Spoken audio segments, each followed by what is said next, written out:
Mini breaker বা Jack হ্যামারের এখানে hammering হচ্ছে না, তার কারণ হলো ভিতরে কানেক্টিং রড ভেঙে গেছে, এই রডটা লাগাতে হবে।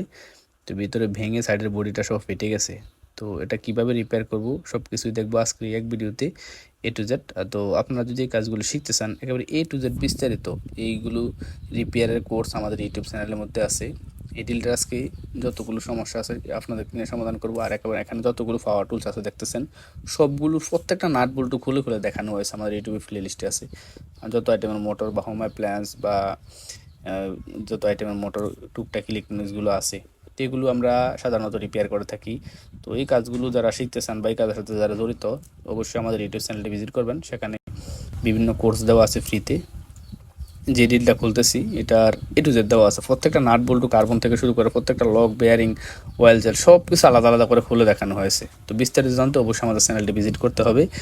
আর তো সর্বপ্রথমে কিন্তু আমরা এই পিছনের কার্বন এবং ক্যাপগুলো খুলে নিলাম। এই নিচের অংশটা কিন্তু খোলা দরকার ছিল না, কারণ আমরা কানেক্টিং রড চেঞ্জ করার জন্য শুধু সামনের গালাটা খুললেই হয়, সামনের দিকটা। তো এখানে এটা পুরোটা খোলার কারণ হলো যেহেতু এটা ভেঙে গেছে বড়ি, তো বড়িটা জ্বালাই করতে হবে, আর বড়িতে হিট দিলে কিন্তু ওই প্লাস্টিকগুলো গলে যাবে, ওই ক্ষেত্রে এইগুলো খুলতে হবে। আর এই পাওয়ার টুলসের কাজগুলো কিন্তু খুব সহজ একটা কাজ। যদি আমার ইউটিউবে প্লে লিস্টটা দেখেন যে এই পাওয়ার টুলস রিপেয়ার, এটা খুব মজার একটা কাজ। সব কিছু মাল আলাদা আলাদা কিনতে পাওয়া যায়, আনবেন যেটা নষ্ট হচ্ছে এগুলো চেঞ্জ করে লাগিয়ে দিতে হবে। এখানে বাড়তি কোনো বুদ্ধি খাটানোর প্রয়োজন পড়ে না, মডিফাই করা প্রয়োজন পড়ে না। যেটা ছিল নষ্ট হয়ে গেছে নতুন করে লাগাবেন, ঠিক করবেন, এখানে বাড়তি কোনো টেনশন থাকে না। তো এই কাজগুলো আমরা করি সচরাচর, এবং আপনাদেরকে যাতে আপনারা যাতে শিখতে পারেন সেই জন্য আপনাদেরকে ওইগুলো দেখানোর চেষ্টা করি, যাতে খুব সহজেই বুঝতে পারেন। তো দেখুন এখানে যেটুকু বাংছে এর মধ্যে যে সমস্যাগুলো ছিল ওইগুলো সব আপনাদেরকে নিয়ে সলভ করব। তো এখানে যে বডির সাইডটা নাট আছে মেইন, তো এগুলো খুলে নিলাম। খোলার পর এখানে দেখুন পিস্টন কানেক্টিং রড বেরিয়ে এলো। তো এখান থেকে আমরা কানেক্টিং রড ধরে পিস্টনটা বের করে নিলাম। তো তো এখানকার যে মেন ফিনিয়ামটা খুলে নিতে হবে, এটা যদি খুলে না নিয়ে হিট দেই তাহলে কিন্তু নষ্ট হয়ে যাবে। এই যে এখানে অয়েল সেল আছে, তো এগুলো খোলার পর আমরা এখানে দুইটা লক থাকে, এই লকগুলো খুলে নেব।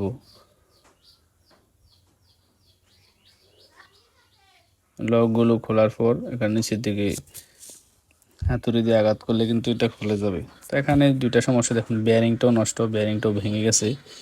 আর বেয়ারিংটা ভাঙার কারণে কিন্তু সহজেই কানেক্টিং রডটা নষ্ট হয়ে গেছে। আর কানেক্টিং রড নষ্ট হয়ে কিন্তু বডি সহ ফেটে গেছে, কয়েকটা সমস্যা হলো। তো এগুলো এখানে আছে, এটা অয়েল সেল, এখানে গিরিজ দেওয়া থাকে যাতে কয়েলের মধ্যে গিরিজ না যেতে পারে, সেজন্য এখানকার এই অয়েল সেলটা ব্যবহার করা হয়। আর বেয়ারিংয়ের অংশটা লেগে আছে উপরের অংশ, সেটাও খুলে নিলাম। দেখুন বেয়ারিং ভেঙে গুঁড়ো হয়ে গেছে। এখানে আমরা এটা লাগাচ্ছি এখন। তো সোজাসুজি আমরা বেয়ারিং 63 মেবি এরকম একটা নাম্বারের বেয়ারিং লাগাতে হবে, অয়েল সেলটা আবার লাগিয়ে দিব। তো এখানে আমরা এটা জ্বালাই করে এনেছি, এখন এটা আমরা সুন্দর মতো লাগিয়ে দিব। তো অয়েল সেল এগুলো আসলে কাজটা ইমার্জেন্সি, আমি এই জন্য একটু তাড়াতাড়ি করতেছি। আপনারা অবশ্যই এগুলোকে ভালোভাবে কেরোসিন দিয়ে ওয়াশ করে একটু মোবিল মেখে লাগিয়ে দিবেন। আর বেয়ারিং যেহেতু নতুন, এটা কিছু করার প্রয়োজন নাই। বেয়ারিংটাকে পিস্টনের গজল ফ্যান দিয়ে আমরা ধাক্কা নিচে দিয়ে দিলাম, এবং একটা লক আছে, লকটা লাগিয়ে দিতে হবে।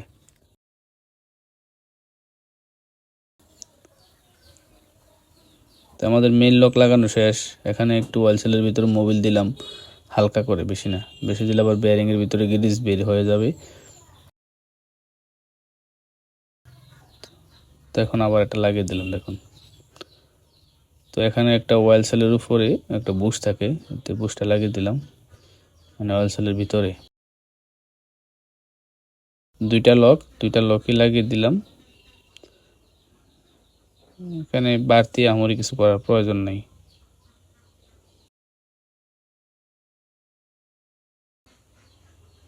এখানে একটা গজাল ফিন দিলাম, এইভাবে রেখে উপর দিক দিয়ে আরেকটা গজাল ফিন দিয়ে এখানে বাইরে দিলে এটা নিজের পজিশনে চলে যাবে।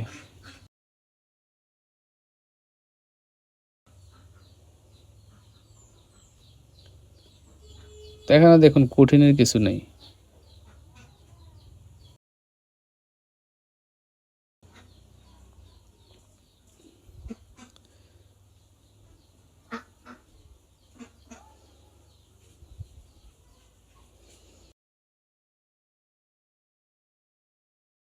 এখানে আমরা গিরিস দেবো, গিরিস পরে দিলেও কিন্তু চলে, পরে দিলে ভালো হয়। এখানে দিলাম, এটা আগে দেওয়ার দরকার নেই। আর এই পিস্টনটা ভালোভাবে ধুয়ে কেরোসিন দিয়ে মোবিল মেখে লাগিয়ে দিবেন। আমি একটু মুছে নিয়েছি। আর এখানে কানেক্টিং রড লাগিয়ে দিলাম, পিস্টনটাও দিয়ে দিচ্ছি। অবশ্যই আপনারা ভালোভাবে এটা ওয়াশ করে নেবেন, ওয়াশ করে তারপর লাগাবেন। আমার ইমার্জেন্সি হওয়াতে এগুলো করতে পারতেছি না। তারপরও মোটামুটি পরিষ্কার আছে এগুলো, এমনি মোবিল এমনিতে ক্লিন, ময়লা নাই। আর এগুলোতে ময়লা থাকলে কিন্তু হবে না, ময়লা থাকলে ডিলের এফিসিয়েন্সি কমে যাবে।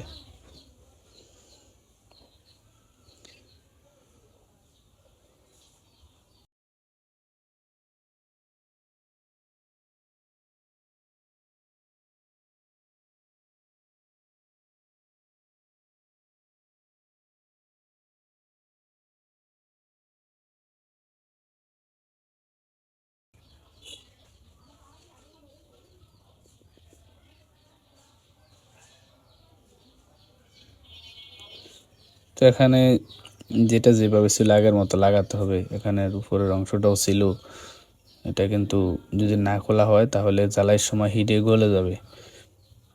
সিম্পল জিনিস, এখানে দেখুন কঠিনের কিছু নেই, ভিতরে একেবারে সিম্পল পদ্ধতিতে এগুলোকে তৈরি করা। কিন্তু এই কাজের ভালোই একটা ডিমান্ড আছে মার্কেটে।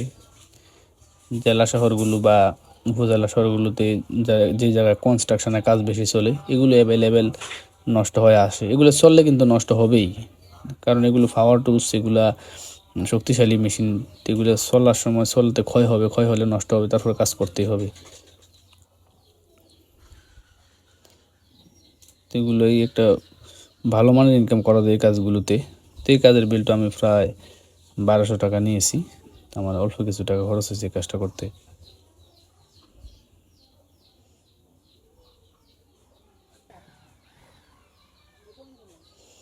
তো আমাদের কাজটা হয়ে গেল সুন্দরভাবেই। এখানে